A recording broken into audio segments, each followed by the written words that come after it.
Patterning with cells is somewhat different to the more simple hatching with lines. The general procedure is to attach a cell library to the design, select a pattern cell as the active cell, and then place that cell in the area to be patterned in rows and columns, similar to an array. Pattern cell is really just a standard cell, but the cell can be designed to produce a pattern that fills the area without gaps. Let's try an example. I'm using my standard rectangle here. That's 3 foot by 2 foot or 900 millimeters by 600 millimeters. And I need to select a cell library. We can do this in one of two ways. We can open the actual pattern area tool and click on the magnifying glass item to browse cells, or we can click on element and cells and open the dialog box that way. Let's go this way, it's a little quicker. So click on that, opens up the cell library dialog box. I'm looking for the Arch PA cell library, this one. So I select that, and the architectural cells pop into place. Next, I need to select a cell, and I'm going to select the NC37. Click on that, and the cell itself pops into the display box. Now, before we carry on, take a quick look at the display of the cell, and you'll notice that the cell contains line elements in a pattern that has a closed left side and bottom. Top and right side of the pattern are open. If you were to place copies of the cell directly to the right and to the top, the grid pattern would be continued. This is what the patterning tool will do automatically if you set the correct spacing size in the tool settings window. So we need to accept this cell as the pattern cell. So click on pattern, and our NC37 pops into place. We can now dismiss this box. And in the pattern area tool, you'll see that the pattern cell is in place. The scale will leave at 1, and the row spacing will leave at 0 and 0. By doing this, we ensure that multiple repetitions of the cell will be placed end to end without gaps between each cell. This is important, obviously, if you want a seamless-looking pattern. With the scale set at 1, that means that we'll be placing this pattern at the same scale at which the cell was drawn.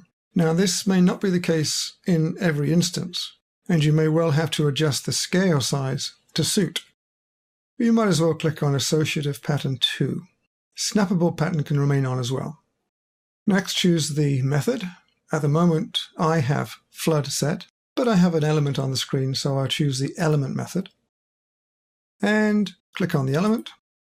Snap to a corner to place the first instance of the cell, and left click, and we're done. Now, if you're working in metric, you'll see a different pattern with a much smaller cell spacing. And that's because MicroStation is trying to coordinate the English-sized cell with the metric-sized rectangle. Note that on the tool settings window, there is the true scale option. And if that is on, MicroStation will do its best to adjust the different units to best advantage. Now, you may need to adjust the scale of the pattern to achieve the pattern balance that you need. For example, if I undo that placement, if I change the size of the basic rectangle just a little bit, and start the tool again, use exactly the same settings, select the block, click on the corner. Note now that we have half a cell in that direction, and we are slightly shorter here in this direction. And that's because I selected this corner as the starting point for the cell. This may not be what you want, and if you wanted a regular pattern again, you'd have to increase or decrease the cell scale to expand or contract the pattern to suit. Now, please go ahead and practice placing different cells with different scales, with different rotations and row spacings to see what happens when you change the parameters. Now, do be a little careful. We are working with a fairly small area here, but if you have a large area, then placing a cell with a small scale will result in a lot of computational time, and the system will seem to have seized up while the computations are going on. And MicroStation might even warn you that the pattern will be extremely dense and do you want to continue. Now, under those circumstances, you can let the pattern run and then hit Ctrl-Z to delete the pattern if the pattern is not suitable.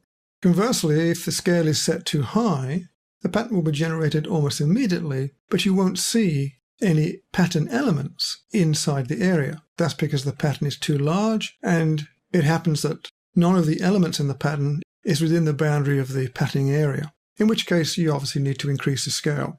But my suggestion is to start with the scale fairly high and work downwards. That way you avoid locking up the system while the pattern is generated. So try some. Again, adjust the scale both high and low to see what the effects are.